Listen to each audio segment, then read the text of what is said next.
যে নবীর কোনো তুলনা নাই। কেমন মায়ার নবী আমার, দুনিয়ার সব নবীরা আমার আল্লাহর আশিক, আর আমার আল্লাহ নিজে হলেন মুহাম্মদ নবীর আশিক।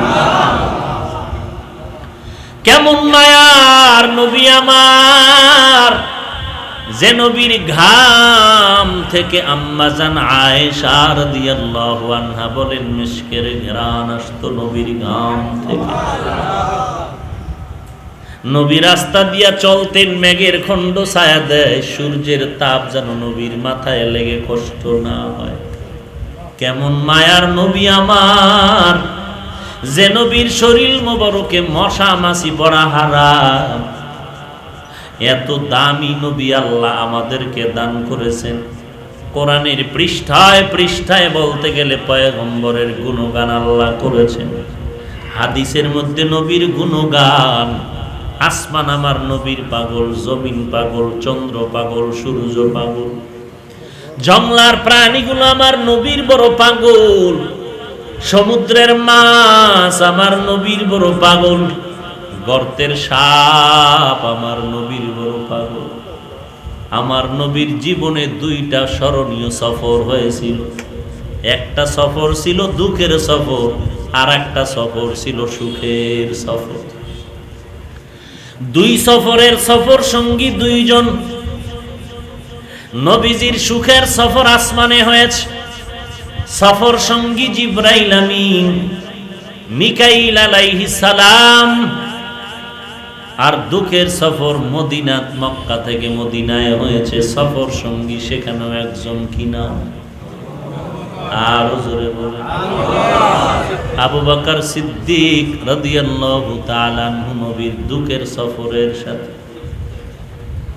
কেমন মায়ার নবী আমার, ঘরের চতুর্পার্শ্ব থেকে বেঈমানের অস্ত্র নিয়ে দাঁড়ায় আছে, মুহাম্মদের দুনিয়া থেকে হত্যা করে বিদায় দিবে। আমার নবীকে আল্লাহ আগেই জানায় রাখছেন, নবী রেডি হয়ে থাকেন, অর্ডার দিব মাত্র ঘর থেকে বেরিয়ে হিজরত করে মদিনায় চলে যাবে। চতুর্পার্শ্বে শত্রুরা এসে গেল, ঘরের মধ্যে পয়গম্বর চিন্তায় পড়ে গেলেন, আল্লাহকে ডাক দিলেন, আল্লাহ কি করব? বলে রেডি হয়ে যান, এখনই বের হয়ে যেতে হবে। বলে চতুর্পার্শ্বে দুশমন বেষ্টনী দিয়ে আছে। আল্লাহ বলেন তাবিজ আমার হাতে ব্যবহার করবেন, দুশমনের মাঝখান দিয়া নিরাপদে চলে যাবেন। দুশমন আপনাকে আঘাত করবে দূরের কথা, আমি আল্লাহর দেওয়া তাবিজটা ব্যবহার করবেন, দুশমন চোখেও দেখবে না। আজমিরের মাটি লাগবো? আল্লাহর দেওয়া বড় তাবিজ হলো কোরআন। وَنُنَزِّلُ مِنَ الْقُرْآنِ مَا هُوَ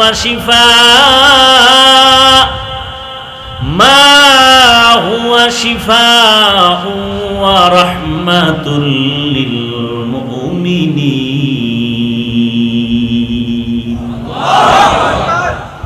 অবতীর্ণ করলাম ঔষধ, মুমিনের জন্য কোরআন হলো ঔষধ।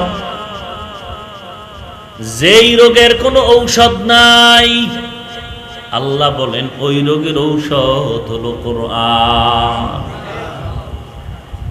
ডাক্তার বলে ফেরত, রুগীরে কিচ্ছু করার নাই, যা মনে চায় খাওয়াও, কোনো বাধা নাই। আমাদের ট্রিটমেন্ট শেষ হয়ে গেল। এমন একজন বুজুর্গ বান্দা, যার জবান দিয়ে কোনোদিন মিথ্যা বলে না, গীবত করে না, গালি দেয় না। আল্লাহর কসম, এমন একজন বান্দা যদি শুধুমাত্র বিসমিল্লাহ বলে পানিতে দম করে দেয়, আর এই পানিটা মৃত্যু সজ্জার রোগীও যদি ইয়াকিনের সাথে পান করে, মুহূর্তে আল্লাহ তাকে সুস্থ করে দেয়। প্রমাণ আছে না নাই? ভাইরা আমার, কেমন মায়ার নবী আমার, তিনিও চিন্তায় পড়ে গেলেন, চতুর্পার্শ্বে দুশমন, আমি এখন কি করব? আল্লাহ পাক বললেন হযরত আলীর বিছানায় শোয়াইয়া আপনি রেডি হয়ে যান হিজরতের পথে। দুশমনেরা চতুর্দিক অস্ত্র নিয়ে দাঁড়ায় আছে। আল্লাহ বলেন আপনি ধুলা বালু কিছু হাতের মধ্যে নিয়ে কোরআনের আয়াত পড়েন, কোরআনের আয়াত পড়ে বালুর মধ্যে দম করেন। ও নবী আপনি কোরআনের আয়াত পড়ে ওই বালু ধুলার মধ্যে দম করবেন, আর এই ধুলা বালুগুলো ঘরের চতুর্দিকে আপনি নিক্ষেপ করে দিবেন। এই ধুলা বালু ওদের চোখে লাগবে, চোখের পাওয়ার নষ্ট হয়ে যাবে।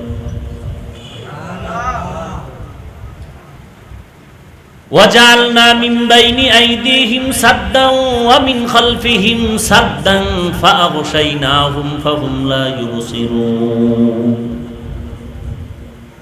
এই আয়াত পড়ে দম করেন, চতুর্দিকে ছিটায় দেন, ওদের চোখে লাগবে তো পাওয়ার নষ্ট হয়ে যাবে। নবীজি তাই করলেন।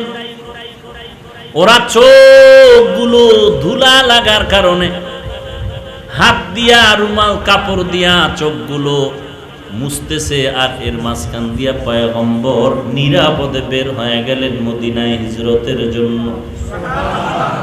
এ কুদরত কার? আল্লাহ পাক বলেন সারা দুনিয়ার মানুষ যত চক্রান্ত করবে, আমার প্রিয় বান্দা বান্দিকে কেউ রশি দিয়া বেঁধে রাখতে পারবে না। ইউসুফ নবীরে আটকায় দিছে বাঁচানের মালিককে। দরজায় ধাক্কা দিলেন, দরজা কে খুলে দিলেন? ওয়া মাকারু ওয়া মাকারাল্লাহ ওয়াল্লাহু খায়রুল মাকিরিন।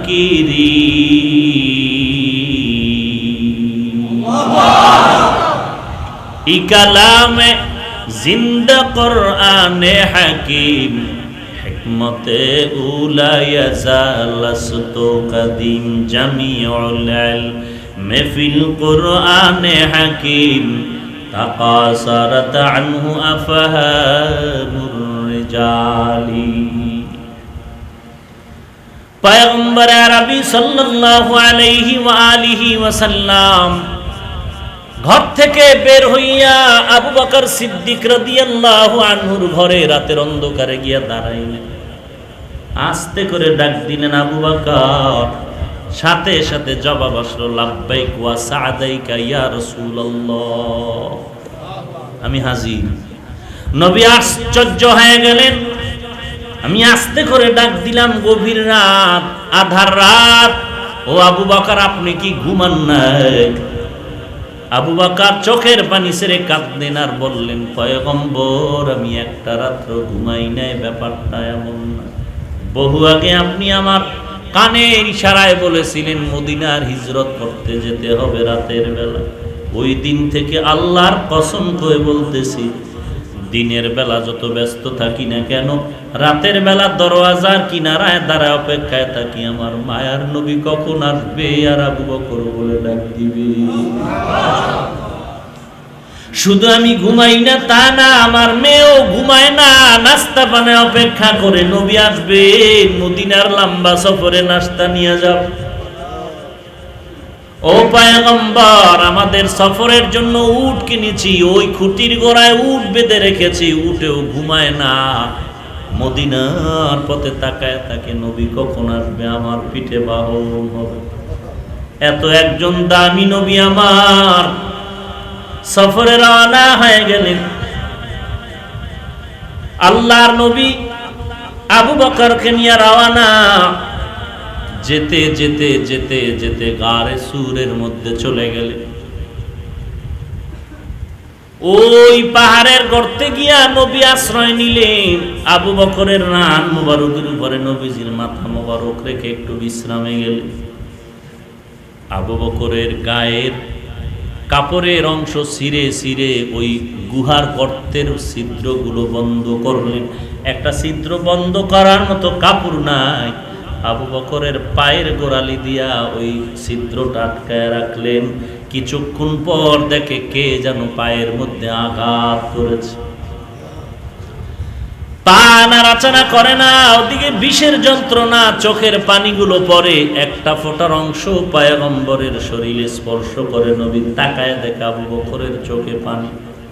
ও আবু বকর কাঁদেন কেন? বলে জানি না, কে যেন আঘাত করেছে, পা সরায় দেন। নবী তাকায় দেখে একটা সাপ। নবী জিজ্ঞেস করলেন, সাপ তুমি এখানে কেন? বলে নবী বেয়াদবি মাফ করবেন, এখানে আমি আজ একদিন না, আমি যে কোনো উপায়ে জানতে পেরেছি আপনি এখানে আসবেন, আপনার মোলাকাতের অপেক্ষায় আমি দীর্ঘদিন এখানে পড়ে আছি।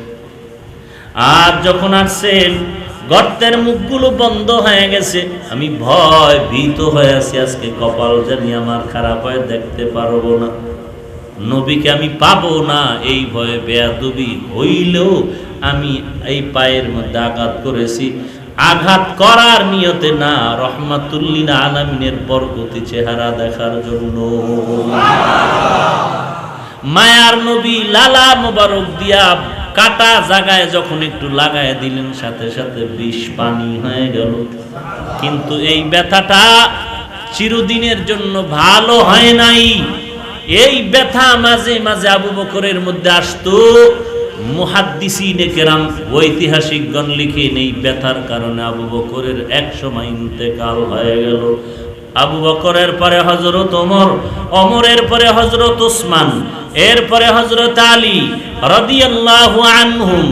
হযরত ওমর মরণ হলো শাহাদাতের মরণ, হযরত উসমানের মৃত্যু হলো শাহাদাতের মৌত, হযরত আলীর ইন্তেকাল শাহাদাতের ইন্তেকাল, বেঈমানের হাতে ইন্তেকাল। হযরত ওমরের ফজরের নামাজের মধ্যে ওমর ইমামতিতে দাঁড়ায় গেলেন, আর বেঈমান এসে ওই নামাজের মধ্যে ওমরের আঘাত করলো। হযরত ওমর পেছনে তাকাইয়া বলে, কে আঘাত করেছে?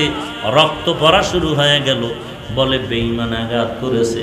ওমর শুকর আদায় করে, আলহামদুলিল্লাহ, কারণ আমি আল্লাহর কাছে বারবার মুনাজাতে বলছিলাম, আল্লাহ তুমি আমাকে শাহাদাতের মরণ দাও। আল্লাহ আমাকে শাহাদাতের মরণ দান করেছেন। হযরত ওসমান বেঈমানের হাতে শাহাদাত বরণ করেছেন, হযরত আলী বেঈমানের হাতে শাহাদাত বরণ করেছেন, কিন্তু বেঈমানের হাতে হযরত আবু বকর শাহাদাত বরণ করেন নাই।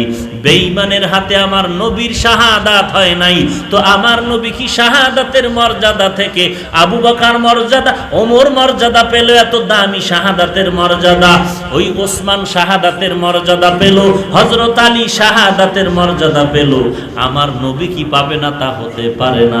আমার নবীর সাহাবী আবু বকর কি শাহাদাতের মর্যাদা পাবে না? এটাও তো হতে পারে না। আল্লাহ বলেন, না না ও আবু বকর, আমি তোমাকেও শাহাদাতের মর্যাদা দিলাম, তবে বেঈমানের হাতে না, সাপে কাটা বিষের ব্যথা দিয়া শাহাদাতের মরণ দিয়া দিলাম। সাপে কাটা বিষের বেদনায় আবু বকরের ইন্তেকাল, শাহাদাতের মর্যাদা। আর আমার রসুলের ওই যে নবীকে দাওয়াত দিয়া রুটির মধ্যে বিষ মিশ্রিত করে খাওয়াইছিল, নবীজি বিষ মিশ্রিত রুটির লোকমা দিয়েছিলেন, ওই বিষের ব্যথা নবীর পেটে আসতো, মাঝে মাঝে আসতো। আর ওই বিষের বেদনায় নবীর ইন্তেকাল।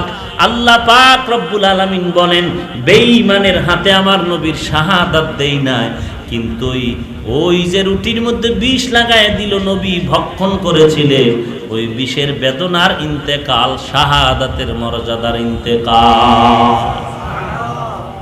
শাহাদাতের ইন্তেকাল। আল্লাহর জন্য, দ্বীনের খেদমতের জন্য, কোনো ব্যক্তির জন্য নয়। তো বলতেছিলাম কেমন দামি নবী, যে সাপ নবীকে দেখার জন্য গর্তের ভেতরে অবস্থান করতেছিল দীর্ঘদিন। সেই নবীকে আল্লাহ কোরআন দিবেন সিনার মধ্যে, এমনিতেই তো আল্লাহ দিতে পারেন। জিবরাইল আমিনরে পাঠাইয়া চাপ দেওয়ার মানেটা কি?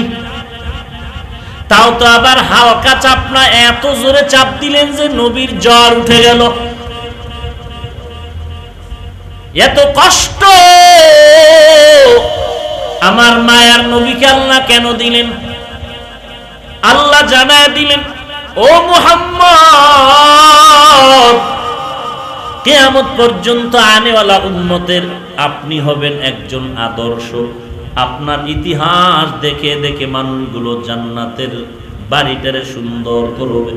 ও পয়গম্বর, আমার কোরআনের ইলম আমি পাহাড়কে দিতে চেয়েছি, রাজি হয় না, এটা বড় ভারী নিবে কেমনে?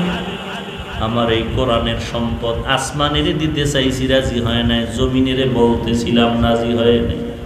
এত বিশাল বড় কোরআনের আমানত, এটা আমি আপনাকে দিতেছি, এত দামি একটা জিনিস আপনাকে দিতেছি, যেই কিতাবের মতো দামি কোনো কিতাব নাই, যেই কিতাবের কথার মতো মুক্তার দানার দামি মত আর কোনো দুনিয়াতে কোনো কথা নাই।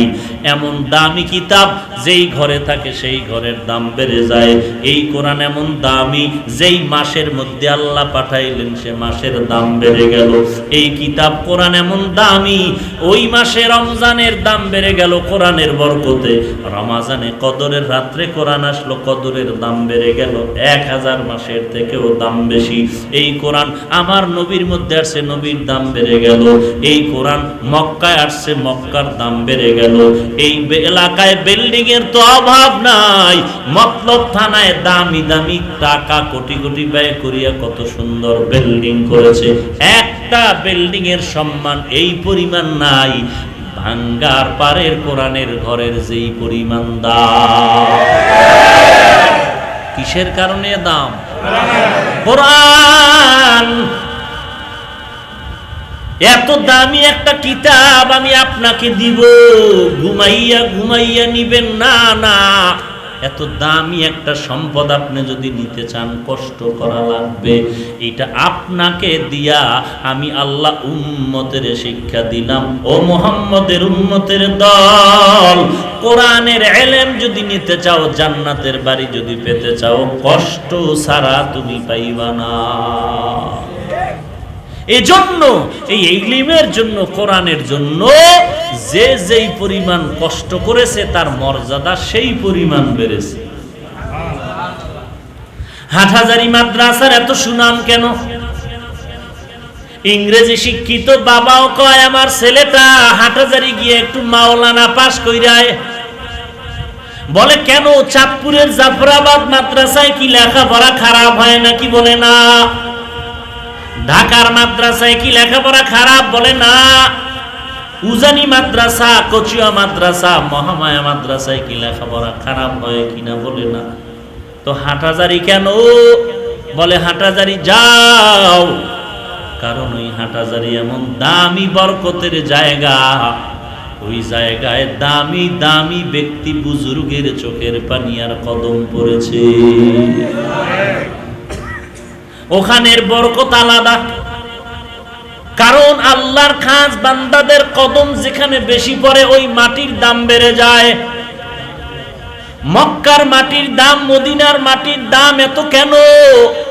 দামি ব্যক্তি রহমাতুল লিল আলামিনের কদমের বরকত। এই মাটির দাম এত বেশি কেন? কোরআনের বরকতের কারণে, আল্লাহওয়ালার কদম পড়েছে এই বরকতের কারণে। কেমন তাদের কদমের দাম! এখানে যারা আছেন সবাই তো আমার মদিনার নবীর আশিক।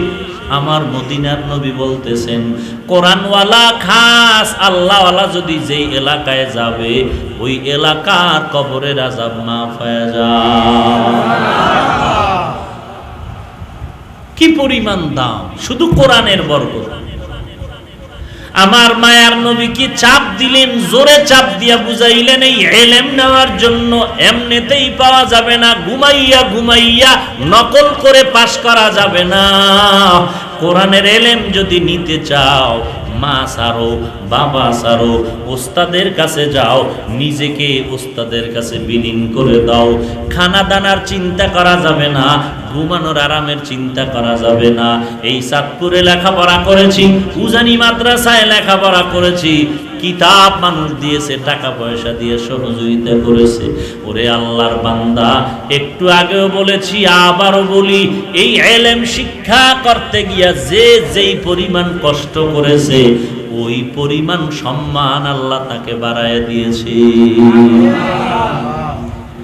দেখছি বহু ছাত্র মাদ্রাসায় পড়ছে ঠিক, টাকা টাকা বোর্ডিং এর খানা দেয় 2 বেলা, ছাত্র বাবার টাকা দিয়া মাদ্রাসায় পড়ে, আলাদা চুলা কিনিয়া 3 বেলা খানা পাকায়, ঘেরানে মাদ্রাসা মুখরিত হয়ে গেছে। কিন্তু আমার ওস্তাদরা বলতেন, এত খাইস না, এত ভোগ বিলাস করলে এলেমের নূর পাবি না। কয়েক বছর যেতে না যেতে ছেলেটা মাদ্রাসার থেকে চলে গেল। কি ব্যাপার? কয় ভালো লাগে না, ভালো লাগে না, ভালো লাগে না। অন্য মাদ্রাসায় পড়বে দূরের কথা, এই লাইনে আর তার লেখাপড়া হলো না।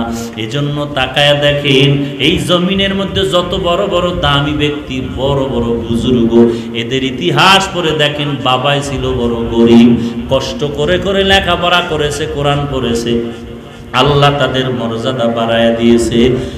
বড় লোকের সন্তান দামি বুজুর্গ হয়েছে, এই বাংলাদেশে 1001 আর নজিরও পাওয়া যাবে না। অথচ দুঃখ লাগে, একই বাবা এক সন্তান স্কুলে দিছে, আর এক সন্তান ভাঙ্গার ভার ভাড়াইছে, ভাঙ্গার ভারে ভাঙ্গা ভাওয়ালাডারে ভাড়াইছে। ভালো সন্তানটা বেরেন ভালো এটার ইংরেজি মার, প্রাইভেট মাস্টার দিয়ে পড়ায়, সকালবেলা পাঠায় নাস্তা রেডি, টিফিন রেডি, 3 বেলা খানা রেডি। মাদ্রাসায় সন্তানটারে দিল একই বাবা, স্কুলে পাঠাইতে গিয়া ভর্তি ফি দিল, পরীক্ষার ফি কোনো টেনশন নাই, এরপরে ড্রেস কেনা লাগবে দিল, আলাদা গাড়ির জন্য টাকা লাগবে দিল, সব দিল। মাদ্রাসায় যেই ছেলেটারে দিল, সেই বাবা এসে কয়, হুজুর কষ্ট করে চলতেছি, ভর্তির টাকা দেওয়া যাবে না। আসেনি এর ছেলে আহমদ শফি হইব? হ্যাঁ ভাইরা আমার, হায় হায় হায়, অন্ধকারে পথের মাঝে চলছো ভাইও একা, মনের মাঝে খেলছে তোমার কত আঁকা বাঁকা, সাদ্দাত সম পলক তোমায় নাহি কহেলিতে দিবে, হুঙ্কারে মালাকুল মওত তোমায় নিয়ে যাবে। ও ভাই, এই করোনা ভাইরাসে তাকায় দেখো, আমার এই হীন হায়াতের মধ্যে কোনোদিন তো স্বপ্নেও কল্পনা করি নাই এমন একটা দিন আসবে যে এমন একটা মহামারীতে মানুষ পড়ে যাবে, চাকরি বন্ধ, ব্যবসা বন্ধ, ঘরের দরজা খোলা যাবে না। এমন কি মহামারী আসবে যে মা অসুস্থ, সন্তান কাছে যাইতে পারবে না, সন্তান অসুস্থ, মা বাবা কাছে যাইতে পারবে না। আল্লাহর কি কুদরতের কারিশমা! কত দুনিয়ার কোটিপতি, কত রাজা বাদশারা মাথা নত করে বসে আছে, কোনো উপায় নাই, চতুর্দিকে অন্ধকার। এরপরেও তো ঠিকই নাই, এরপরেও তো কান্নাকাটি নাই, গুনাহ থেকে ফিরতে পারি না। লকডাউনে বান্দা ব্যবসার ঝামেলায় কোরআন পড়ার টাইম নেই, নামাজ জামাতে পড়ার টাইম নেই, কাস্টমারের ভিড়। অথচ লকডাউনে ঘরের মধ্যে আছো, বসে বসে কোরআন পড়ো, ফাজাইলে আমাল তালিম করো, আল্লাহওয়ালাদের জীবনী পড়ো, কোরআন শরীফ তেলাওয়াত করো, সন্তানের আদর্শওয়ালা বানাও, স্ত্রীকে সময় দাও, সন্তানগুলোকে তুমি আদর্শওয়ালা বানাও, সবাইকে দিনদারের দিকে তালিম দাও। কিন্তু যেই বান্দা লকডাউনের আগে মুসিবতে যখন পড়ে নাই, তখনও যেমন ঘরের মধ্যে বক্সের সাউন্ড বাড়াইয়া গান চালাইছে, আবার লকডাউনের মধ্যেও গান চালাইতেছে, নামাজ পড়ে না। ও আল্লাহর বান্দা, তোমার উপরে গজব আসবে না, বলো কার উপরে আসবে? হায় হায়, ডানে নাই বামে নাই, একের পর এক মরণ, একের পর এক মরণ। বিছানায় পড়ে আছে, এখনো ঘরে ঘরে অসুস্থ রোগী পড়ে আছে, এখনো প্রায় ঘরে অসুস্থ রোগী আছে করোনার। মানুষে জানেও না, কয়ও না, কইলি আবার বিপদ। প্রায় মানুষ ঘরে অসুস্থ, মাথা ব্যথা, শরীর দুর্বল, জ্বর হইছে 1 সপ্তাহ, কিন্তু অসুস্থ দুর্বলতা এখনো 1 মাস হইছে কাটে নাই। নাকের ঘ্রাণ শক্তি দুর্বল হয়ে গেছে, মাথা শুধু ঘুরে ঘুরে ঘুরে, শরীরটা বড় দুর্বল। এই ভাইরাস কিন্তু এখনো কমে নাই। শিক্ষিত গবেষকরা বলে ঠান্ডার মধ্যেই করোনা আরো বাড়ার সম্ভাবনা আছে। আল্লাহ কয় দিয়েছি আমি, বাড়াইছি আমি, গরম নাই ঠান্ডা নাই, আমি আল্লাহ দিয়েছি, তওবা কর, কান্না কর। আল্লাহ যেই অবস্থায় তোদের রেখেছি, যেই মুসিবত তোদের উপরে চাপায় দিয়েছি, আমি আল্লাহ, তোরা যদি কান্না করো আমি আল্লাহ এর থেকে মাপ দিতে 1 সেকেন্ড সময় লাগবে না। আল্লাহর কাছে মাপ চাবো, কান্না করব, তা বাদ দিয়া এখনো সেই জবানের গালাগালি, গীবত শেখায়াত, হাতের লেখার ফেসবুকের গীবত শেখায়াত বন্ধ নেই। প্রতিযোগিতা চলছে কে কার আগে জাহান্নামে যাবে। আহা, কোরআন শরীফের তেলাওয়াত নাই। বহু পুলিশ ভাইয়ের সাথে মোলাকাত হয়, প্রশাসনিক ভাই, ইংরেজি লাইনে লেখাপড়া, এরপরও মাঝে মাঝে দেখা হইলে হুজুর আলহামদুলিল্লাহ আমিও কোরআন শরীফ পড়তে পারি। কেমনে বলে, সেই ছোটবেলা মক্তবে কোরআন পড়েছিলাম, সকালবেলা মক্তবে পড়ছিলাম। এদেশের বর্তমান যুবকেরা, আমার ছোট ছোট ভাইয়েরা মক্তব কি জিনিস জানেই না। কেন? এদেশে ইহুদি খ্রিস্টানরা আইসা লাঠি নিয়ে আন্দোলন করে বন্ধ করছে? না না, আন্দোলন করে সকালবেলার মক্তব কোন বেঈমানেরা বন্ধ করে নাই, বরং এমন অপকৌশল করেছে, সকালবেলা ঘরের সন্তানেরা মসজিদের বারান্দায় গিয়া মক্তবে কোরআন পড়ে, আলিফ বাতা পড়ে। বন্ধ করে দাও, বলা লাগবে না, এমন একটা শিক্ষা চালু করেছে। ওই সকালবেলা ওই টাইমে ওই শিক্ষার জন্য ফ্রি বই দেয়, ফ্রি টাকা দেয়, ফ্রি খানা দেয়, ফ্রি নাস্তা দেয়, গাড়িতে নিয়ে যায়। এইভাবে কইরা কইরা মুসলমানের বাচ্চাগুলো নিয়ে গেল। মক্তব বন্ধ করা লাগবে বলা লাগে না, এমনিই বন্ধ হয়ে গেছে।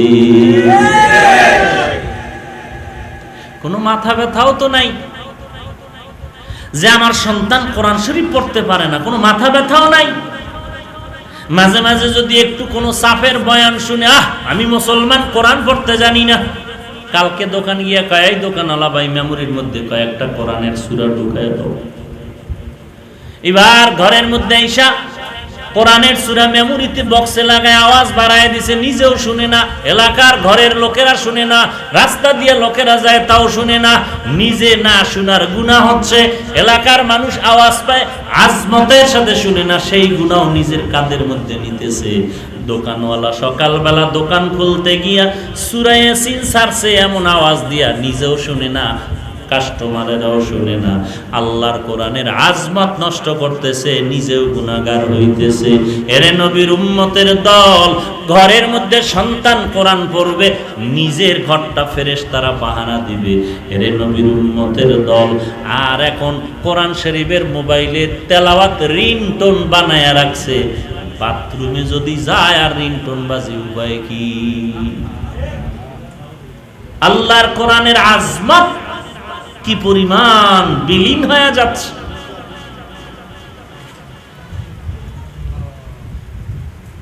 বড় আফসোস,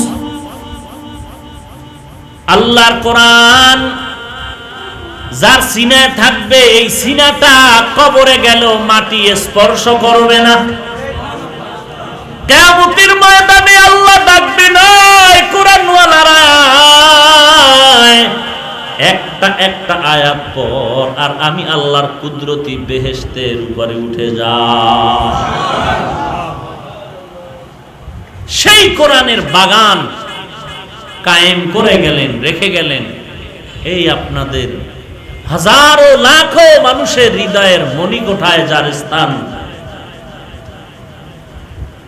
মরহুম ফজলুর রহমান এখানে শুয়ে আছেন। তার রেখে যাওয়া আমানত আজ আমরা যদি রক্ষা করতে না পারি, সাধ্যমতো রক্ষা করার চেষ্টাও করতে না পারি, আল্লাহর কাছে কি জবাব দিবেন? আলেম হতে পারেন নাই, কিয়ামতের দিন একজন আলেমের সহযোগিতাও যদি করতে পারেন, হাসরের দিন এটাও কাজে আসবে। এটাও কি আসবে? কাজে আসবে। আল্লাহ আমাদের সবাইকে কোরআনের খাদেম হিসাবে কবুল করেন। আমিন। আরো মহব্বতে বলুন আমিন। কষ্ট হইতেছে আপনার? এখন তো বয়স্কদের জন্য কোরআন শিখার ব্যবস্থা আছে।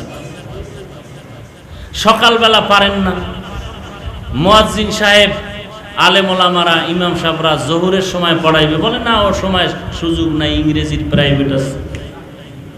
তো মাগরিবের পরে বলে না, তখন অঙ্কের প্রাইভেট আছে। তো বলে ঠিক আছে আসরের পরে দেন। তারপরও চাই আপনার সন্তানের সিনায় কোরআনের নূর ঢুকে যাবে। আমি ঘটনাটা বলি, পয়গম্বর ঈসা আলাইহিস সালামের যুগের ঘটনা। পয়গম্বর ঈসা আলাইহিস সালাম রাস্তা দিয়ে যাইতেছেন, হঠাৎ দেখে একটা কবরের মধ্যে আযাব চলতেছে। নবীরা গায়েব জানেনি? গায়েবের মালিক কে? আল্লাহ, একমাত্র আল্লাহ। তো নবীরা কেমনে জানেন? সব কথার এক জবাব, আল্লাহ জানাইলে জানেন, না জানাইলে জানেন না। ঈসা আলাইহিস সালাম দেখে কবরের মধ্যে আযাব চলতেছে। কিছুদিন পরে আবার ওই কবরের রাস্তার পার্শ্ব দিয়া যায়, আজকে দেখে ওই কবর থেকে মিশকের ঘেরান পাওয়া যায়। ঈসা নবী বললেন, আল্লাহ, কয়েকদিন আগে এই স্থান দিয়া গেলাম, কবরে আযাব চলছিল, আজকে ঘেরান আসতেছে কেন? আল্লাহ জানায় দিলেন, ও পয়গম্বর, এই কবরটা একটা শিশু বাচ্চার কবর, একটা আল্লাহর বান্দা মুরব্বির কবর। এই বান্দা দুনিয়াতে এমন কোনো পাপের কাজ নাই, করে নাই, পাপের কারণে কবরে আযাব হচ্ছিল। কিন্তু আমি আল্লাহর কুদরত, এই বান্দা একটা ছোট্ট বাচ্চা মায়ের কোলে রেখে আসছে। ওই বাচ্চাটা বড় হওয়ার পরে মা মাদ্রাসায় দিয়েছে। মাদ্রাসায় গিয়া সন্তান যখন পড়েছে, বিসমিল্লাহির রহমানির রহিম, আমি আল্লাহ ফেরেশতা পাঠায় দিলাম আর বললাম, যাও ও ফেরেশতা, এই ছোট বাচ্চা বলে আমি নাকি রহমান, আমি নাকি রহিম, আমি নাকি বড় দয়াময়, আমার মতো দয়াময় কেউ নাই। এই বাচ্চাটা যদি বলে আমি বড় রহমান, তাহলে আমি দয়া না করিয়া তো পারি না। এর মুরব্বী যারা কবরে আছে, এদের কবর বেহেশতের বাগান বানায় দাও। আল্লাহ আমাদের সবাইকে হেদায়েত দান করেন। আমিন। আলহামদুলিল্লাহি রাব্বিল আলামিন, ওয়াসসালাতু ওয়াসসালামু আলা সাইয়্যিদিল আমবিয়াই ওয়াল মুরসালিন ওয়া আলা আলিহি ওয়া আসহাবিহি আজমাইন। ইয়া আরহামার রাহিমিন, ইয়া আরহামার রাহিমিন, ইয়া আরহামার রাহিমিন। রব্বিরহামহুমা কামা রাব্বায়ানি সগীরা, রব্বিরহামহুমা কামা রাব্বায়ানি সগীরা। আল্লাহুম্মা ইন্নাকা আফুউন তুহিব্বুল আফওয়া ফা'ফু আন্নী। اللهم إنا نعوذ بك من البرص والجنون والجذام ومن سيء الأسقام. اللهم إنا نعوذ بك من البرص والجنون والجذام ومن سيء الأسقام. اللهم إنا نعوذ بك من البرص والجنون والجذام ومن سيء الأسقام. আয় আল্লাহ, দীর্ঘদিন আমরা একে অপরের থেকে আলাদা ছিলাম।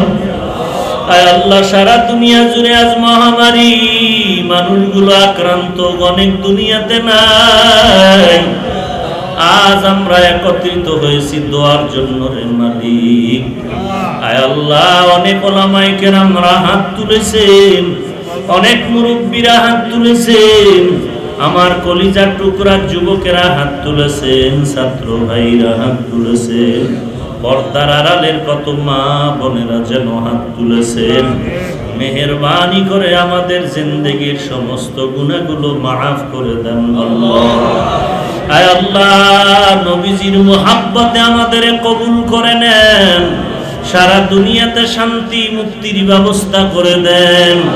বাংলাদেশ শান্তির দেশ বানায় দেন। এই মহামারী থেকে সারা দুনিয়াবাসীকে মুক্তির ব্যবস্থা করে দেন। আয় আল্লাহ, যারা ব্যবসা করে, চাকরি করে, কামাই রুজি স্বাভাবিক অবস্থায় ফিরায় দেন। আয় আল্লাহ, যারা দুনিয়া থেকে বিদায় হয়ে চলে গেলেন তাদেরকে মাফ করে দেন আল্লাহ। আয় আল্লাহ, আমাদের যত মুরব্বী ওলামায়ে কেরাম কবরস্থ হয়ে গেলেন, ওই হাটাদারির হযরত, আমাদের মুরব্বী ওলামায়ে কেরামদের মুরব্বী, আমাদের অভিভাবক, এক এক করে মুরব্বীরা আমাদের থেকে চলে যাইতেছে। আয় আল্লাহ, মেহেরবানি করে তার কবরকে জান্নাতের বাগান বানায় দেন। আয় আল্লাহ, তার রেখে যাওয়া আমানত রক্ষা করার তৌফিক দান করেন। আয় আল্লাহ, আমাদের সামনে অনেক আপনজনেরা বিদায় হয়ে গেল। আয় আল্লাহ, এই মাদ্রাসার প্রতিষ্ঠাতা কুমিল্লার হযরত পীর সাহেব হুজুর দুনিয়া থেকে বিদায় নিয়ে এই মাদ্রাসার পাশে শুয়ে আছেন রে আল্লাহ, তাকে আপনি জান্নাতের উঁচু মাকাম দান করেন। আয় আল্লাহ, আনোয়ার হোসেন দৌলতপুরি, তিনিও গতকালকে চলে গেছে। কত মানুষ তার কথার দ্বারা দিনের পথে আসছে রে আল্লাহ, মেহেরবানি করে তাকে জান্নাতের উঁচু মাকাম দান করেন। আয় আল্লাহ, ভাবতেও পারি না ওই মহামায়া মাদ্রাসার আপন ভাই মাওলানা মুজাম্মেল হক রহমাতুল্লাহ আলাইহি, আয় আল্লাহ, চেহারা দিয়ে তাকাইলে শুধু হাসি ছাড়া কথা বলতেন না। কোন মানুষ তার কথায় কষ্ট পেত না, দিলটা শান্ত হয়ে যাইত। আয় আল্লাহ, সবসময় সুন্নতের এতটাই যে পাগল ছিলেন। আয় আল্লাহ, দুনিয়া থেকে বিদায় হয়ে গেছেন। ছোট ছোট বাচ্চা দুনিয়াতে রেখে গেছেন। বাচ্চাগুলো আব্বা আব্বা বলে কান্না করে, বাবাকে আর তালাশ করে পায় না। এই মজলিসে এমনও সন্তান আছে যারা আব্বা বলে ডাক দিতে পারে না। ওই মা বাবাই কবরের মধ্যে পড়ে আছে রে সন্তান, ওই বাস বাগানে পড়ে আছে। মা বাবার চেহারাটাও কি মনে পড়ে না? ওই মা বাবারে কবরে রেখে আর আমি কি করে ঘুমাও? ওই মা বাবা কত আপন। রাত্র যতই গভীর হইতো বাবায় টেলিফোনে খবর না নিয়ে ঘুমাইতেন না। বারবার বলতেন, বাবা তুই কি ঘুমাইছো? খানা কখন খেয়েছো? আয় আল্লাহ, তাকায় দেখেন এই জায়গায় কার মা নাই, কার বাবা নাই। কে যেন নিজের হাতে মাটি দিয়ে বাবারে কবরে রেখেছে, কে যেন নিজ হাতে কবর খনন করে মাকে কবরে রেখেছে। আয় আল্লাহ, এতিমের দিকে তাকাইয়াও কি মায়া হবে না? আয় আল্লাহ, কত যুবকেরা মা হারায়তিম, বাবা হারায়তিম, কে যেন ভাই হারা অসহায়, কে যেন আবার সন্তান হারায়া অসহায় হয়ে গেল। আয় আল্লাহ, সবার কবর জান্নাতের বাগান বানায় দেন। আয় আল্লাহ, যারা বেঁচে আছেন হায়াত বাড়ায় দেন আল্লাহ। আয় আল্লাহ, ঘরে ঘরে অসুস্থ, আয় আল্লাহ, আপনি ছাড়া সুস্থ করার আর বড় কোনো ডাক্তার নাই। মেহেরবানি করে নবীজির মোহাব্বতে সুস্থতার নেয়ামত দান করেন আল্লাহ, সুস্থতার নেয়ামত দান করেন আল্লাহ। আয় আল্লাহ, আফসার ভাইয়ের মা অসুস্থ, মেহেরবানি করে সুস্থ করে দেন। আয় আল্লাহ, সমস্ত মাদ্রাসা মসজিদ কবুল করে নেন। আয় আল্লাহ, মেহেরবানি করে মাদ্রাসা মসজিদকে যারা মোহাব্বত করে তাদেরকে আপনি কবুল করে নেন, যারা দান সদকা করে কবুল করে নেন। আয় আল্লাহ, দানের বরকতে এই মুসিবত থেকে সবাইকে চিরমুক্তির ব্যবস্থা করে দেন। আয় আল্লাহ, গুনাহের কারণে চোখে পানি নাই, আয় আল্লাহ কান্নাওয়ালা চক্ষু দান করেন, জাহান্নাম হারাম করে দেন। আয় আল্লাহ, সবাইকে সহিভাবে কোরআন পড়ার তৌফিক দান করেন, খাঁটি আল্লাহওয়ালাদের বন্ধু বানায় দেন, আদবওয়ালা বিনয়ী জিন্দেগি দান করেন, সুন্নতওয়ালা জিন্দেগি দান করেন। আয় আল্লাহ, সবার দিলে মোহাব্বত বাড়ায় দেন, আদাওয়াতি দূর করে দেন, মুখালিফের মুওয়াফিক বানায় দেন।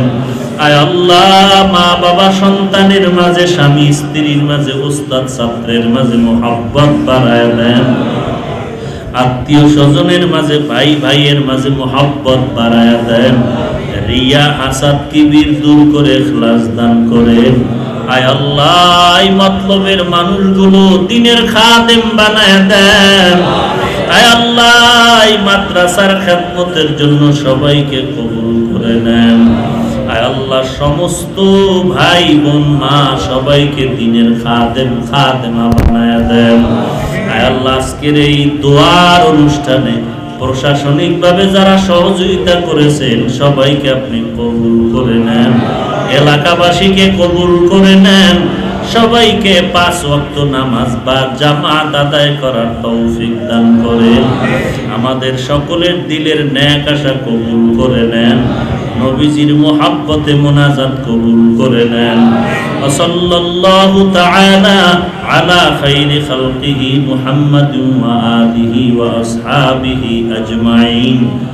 আমিন আমিন আমিন বিরহমাতিকা ইয়া আরহামার রাহিমিন।